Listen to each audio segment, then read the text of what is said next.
الشخص اللي قدامك في الصورة ده هو أخطر مجرم في تاريخ لبنان، وواحد من أخطر المجرمين في تاريخ الوطن العربي. وبإذن الله من هلا يا سعاد الزبدينة بتكون ممسوحة. لبيك لبيك يا رسول الله، لبيك يا رسول الله.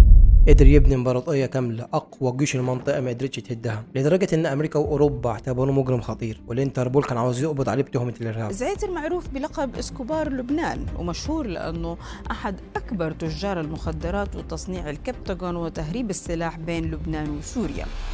بس في نفس الوقت الناس اعتبروه شخص طيب وبيساعدهم، لدرجة انه كان بيحارب الدواعش. فيا ترى مين هو نوح زعتر بطل قصتنا، وليه اطلقوا عليه لقب بابلو اسكوبار العرب؟ ده اللي هنعرفه مع بعض. فاهلا بيكم في حلقة جديدة في الحكاية مع فخر. في البداية ما تنسوش تدعمونا باللايك والسبسكرايب وتفعلوا زر الجرس عشان يوصل لكم كل الحكايات اللي جاية. ويلا بينا نخش في تفاصيل الحكاية. سنة 1977 وتحديدا في قرية العبية في قضاء زلحة في دولة لبنان بيتولد نوح زعتر. نوح من عشيرة آل زعتر، واللي تعتبر واحدة من أكبر العشائر في منطقة بعلبك في شمال لبنان. أصولهم عربية ومنتشرين في أماكن كتيرة جدا، ومشهورين بالقوة العصبية والعسكرية، وتاريخهم مليان دفاع عن المنطقة. ونوح لحد ما كان من عيلة كويسة ومرتاحة ماديا، ودرس في الجامعة الأمريكية لكنه ما كملش دراسة هناك. وعلى سنة 1991 تحديدا لما كان عنده 14 سنة بيقرر نوح يهرب على سويسرا كلاجئ سياسي بسبب خلافات ضد النظام السوري وقتها، لأنه كان متعود ينزل الشارع ويكتب عبارات ضد النظام. فبالتالي اتعمل عليه إكس، ولو فضل في البلد يا إما هيتقبض عليه يا إما هيتقتل. وعشان كده في أقرب فرصة سافر كلاجئ وعاش هناك من 3 ل 4 سنين. بس سويسرا بالنسبة له ما كانتش جنة زي ما بيقروا عنها، لأنه وصف السنين اللي عاشها هناك بسنوات الإذلال بسبب ظروفه الصعبة وبعده عن أهله. وفي سنة 1995 بيرجع نوح مرة تانية على لبنان، وتحديدا بيرجع على بيروت. وأول ما رجع كان مفكر إن الحياة هتبتسم له من تاني، بس للأسف اتصدم بخبر غريب جدا، وهو حبس أخوه بتهمة المخدرات. والموضوع ده سبب له مشكلة نفسية كبيرة. بس المشكلة الحقيقية حصلت بعد كام شهر بس من حبس أخوه، وده لما بيحصل فوضى في السجن وأخوه بيهرب وبيختفي تماما عن الأنظار. ساعتها صابع الاتهام كلها بتتوجه ناحية نوح، وبيتقال إن هو اللي ساعده في التهريب والتخطيط، لأن بالصدفة البحتة في الوقت اللي رجع فيه من سويسرا أخوه هرب بعدها من السجن بكام شهر بس. ونقدر نقول إن دي الشرارة اللي من بعدها بدأ نوح زعتر يبني الإمبراطورية بتاعته. أول حاجة عملها إنه راح على مسقط رأسه تاني مع عشيرة آل زعتر في منطقة بعلبك، وهناك قرر يتحصن في قرية اسمها الكنيسة في أقصى الشمال. والقرية دي قريبة جدا من الحدود السورية، ولو دورنا وبحثنا عنها أكتر هنعرف إنها كانت جنة لنوح لأكتر من سبب. أول حاجة إنها على الحدود السورية، يعني سهل يدخل ويخرج أي حاجة من وإلى سوريا ولبنان. تاني حاجة قرية الكنيسة تعتبر من معاقل عشيرة زعتر، والعشيرة بتوفر حماية قوية جدا ودعم اجتماعي لكل أفرادها. خصوصا إن نوح نفسه في كل مقابلاته كان بيأكد على حتة إن القبيلة بتاعته هي اللي بتحميه. كمان البلد منطقة جبلية صعبة جدا على الأمن، والأهم من كل ده إنها مكان مثالي لزراعة الحشيش والتهريب، لأنها على الحدود زي ما قلنا. وفي الوقت ده الدولة كانت ضعيفة نسبيا، والسيطرة على التهريب كانت شبه معدومة حرفيا. ومن هناك بدأ نوح يبني الإمبراطورية بتاعته اللي هتخليه بعد كده واحد من أشهر تجار المخدرات في تاريخ الوطن العربي كله. ونوح بدأ يستغل خصوبة الأراضي هناك وبدأ يزرع الحشيش، وكمان اتجوز وخلف 4 أولاد، أكبرهم اسمه علي وأصغرهم اسمه جيفارا. ومع بداية الثورة السورية سنة 2011 وكمية التفكك اللي حصلت، نوح بدأ نجمه يلمع أكتر بين لبنان وسوريا، خصوصا إنه على الحدود،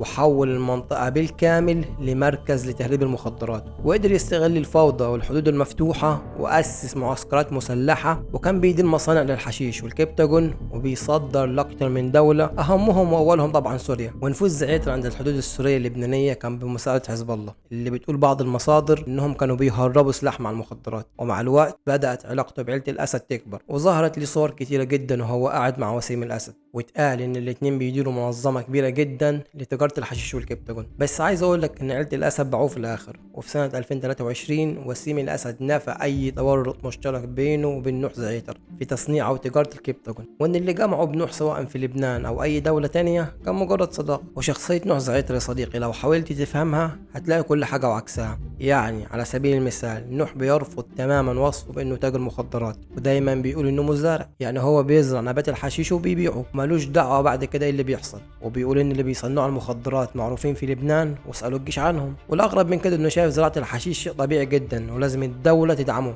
لأن الحشيش هو بترول لبنان. ودعا أكتر من مرة إن الدولة تحط قوانين تبيح الموضوع ده بشكل قانوني ورسمي، لأنه بيدخل فلوس كتيرة جدا. بس زي ما انتم عارفين طباخ السم ايه، الله يبارك لكم، لازم يدوقوا. نوح كان مدمن بشكل كبير جدا على كل انواع المخدرات ومنها الكوكايين، خصوصا خلال حرب 2006 لانه كان بيحارب مع القوات وبيسهر بالايام. بس بعد الحرب ب 33 يوم بطل وبيكتفي بس بالحشيش، لانه شايف انه النبات مفيد وكمان هو اللي بيخليه يقدر يشتغل. ونوح محبوب جدا جوه بلده ومن عشيرته، وناس كتيره جدا شايفين انه شخص كويس على الرغم من كل الاتهامات اللي بتتوجه له.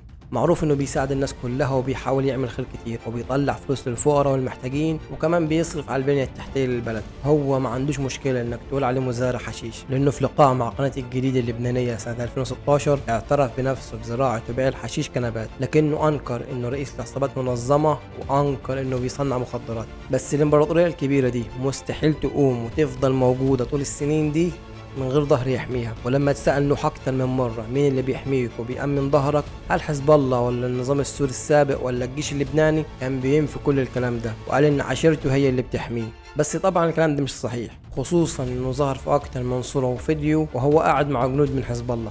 كمان هو بنفسه قال في أحد اللقاءات قبل كده إنه مع حزب الله وبيدعمهم، وأعلن إنه درع للمقاومة وهيحارب الدواعش. وأكيد أنت بتسأل نفسك سؤال مهم جدا دلوقتي، إزاي شخص بالخطورة دي والعالم كله عارف إنه خطير ما اتقبضش عليه إلا في وقت قريب؟ هقول لك بسبب الحماية اللي هو موفرها لنفسه وكمية الأفراد المسلحين اللي بيحموه. على مدار 30 سنة نوح زعيتر بيترأس امبراطورية الحشيش والكبتاجون في لبنان وسوريا، وكمان قدر يهرب كميات كبيرة جدا للأردن والسعودية ودول تانية كتير. والغريب انك لما تيجي تتفرج على اي لقاء ليه هتحس بالزوجية معايير مرعبة. يعني مستحيل الشخص اللي انت بتسمعه بيتكلم ده هو الشخص اللي معروف انه بيترأس عصابات وميليشيات كبيرة وبيزرع آلاف الأطنان من الحشيش. يعني مثلا دايما هتلاقيه بيهاجم المسؤولين في لبنان وبيقول دايما ان البلد فيها فساد، وفي إحدى لقاءاته اتكلم على أمه وقال إنها ماتت بسبب الفساد وإن قلبه اتحرق لما هي ماتت، وكان بيتكلم عنها كويس جدا وطلب يتعمل لها تمثال لأنها تعبت في تربيتهم. كمان اتعمل أكتر من مرة لقاءات مع ناس في الشارع واتسألوا عن رأيهم فيه، وفي ناس اتكلمت عنه بالإيجاب وكأنه مثلا بيزرع فل وياسمين مش بيتحكم في واحدة من أكبر مزارع الحشيش في العالم. ونوح دايما بيقول إنه بيرفض المواجهات المباشرة مع أفراد الجيش وبيفضل الهروب بدل من المواجهة، وإنه عمره ما وجه سلاح ناحية الجيش اللبناني. وبكلامه الغريب ده والصورة اللي رسمها عن نفسه قدر نوح يصدر نفسه للناس كلها على إنه المجرم الشريف.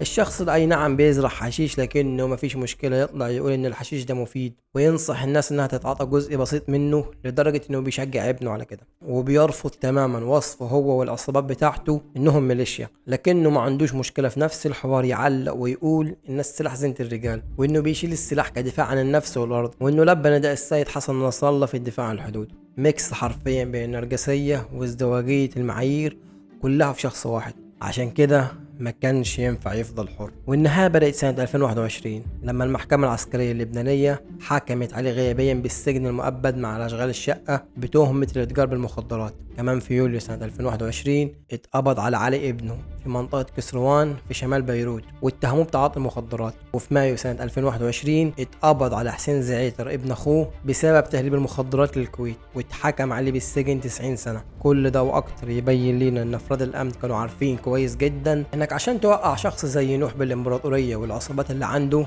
لازم تبدأ توقع أقرب الناس ليه، ومفيش أقرب من ولاده وابن أخوه. نوح مش بس معروف في لبنان والوطن العربي، نوح تقريبا معروف في العالم كله، لدرجة إنه في سنة 2023 وزارة الخزانة الأمريكية فرضت عقوبات مشتركة مع بريطانيا على زعيتر واثنين تانيين من ولاد عم بشار الأسد بتهمة تهريب الكبتاجون. كمان في 24 أبريل من نفس السنة الاتحاد الأوروبي فرض عقوبات بنفس التهمة على الثلاث أشخاص دول. ووزارة المالية الفرنسية قالت إن زعيتر متورط في تجارة الكبتاجون في لبنان وسوريا ومع بعض الأشخاص من عيلة الأسد. أنت متخيل الموضوع وصل لحد فين؟ يعني ما بقاش مجرد شخص عادي مطلوب في لبنان، ده شخص الانتربول نفسه بيطلب اعتقاله. وفي أكتوبر سنة 2024 اتحكم عليه غيابيا بالإعدام شنقا بتهمة إطلاق النار على عسكري لبناني وقتله وإصابة آخرين. كل ده كان بيخلي نوح يزود سلاحه أكتر ويزود تحصينه أكتر. بس في سنة 2025 جت الضربة القاضية. مخابرات الجيش اللبناني كانت متابعة نوح بقالها فترة كبيرة لحد ما قررت تعمل له كمين، والكمين ده اتعمل على طريق بلدة الكنيسة،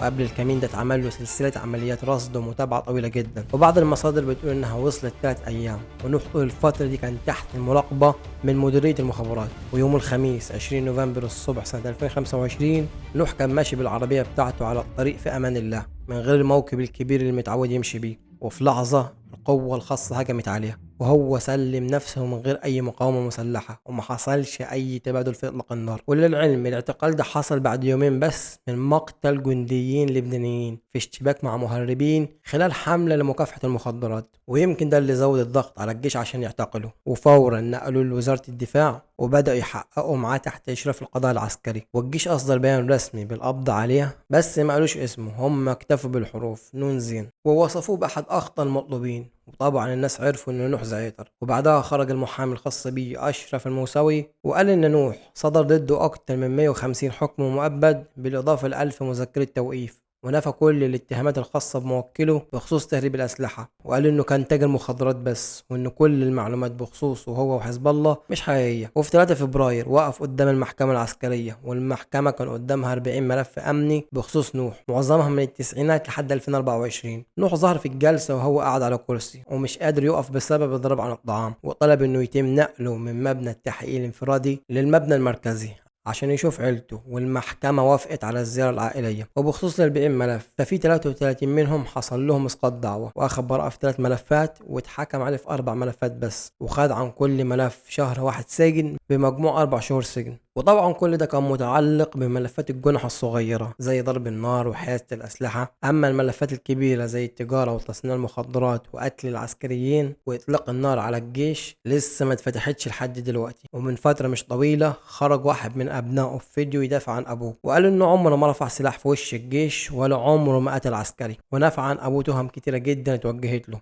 ويقول انه نوح زعيتر حرامي، ونوح زعيتر قوم الجيش اللبناني، ونوح زعيتر بحقه دعاوي سرقه، في الآخر نوح زعيتر اللي فضل هربان أكتر من 30 سنة ومطلوب في 1000 مذكرة توقيف و150 حكم مؤبد، النهاردة قاعد في زنزانته بيواجه مصيره قدام القضاء العسكري. ورغم إن المحامي بتاعه بيحاول يطلعه مجرد تاجر مخدرات ملوش علاقة بالسياسة ولا السلاح، إلا إن الملفات المفتوحة ضده من أول قتل العساكر لحد تهريب الكبتاجون الدولي بتقول إن الحكاية مش هتخلص ب4 شهور سجن زي ما حصل في أول جلسة. الواقع بيقول إن إمبراطورية نوح اللي اتبنت على حدود لبنان وسوريا بدأت تتفكك فعليا من يوم ما اولاده وابن اخوه وقعوا واحد ورا التاني لحد ما هو نفسه وقع في كمين هادي من غير ولا رصاصة واحدة. وسؤال الحلقة، هل الدولة في لبنان هتقدر تفتح كل الملفات القديمة وتحاسب نوح على كل اللي فات، ولا نفوذ العشيرة والتحالفات القديمة لسه ليهم كلمة؟ استنى ردكم في التعليقات. وبس كده، سلام.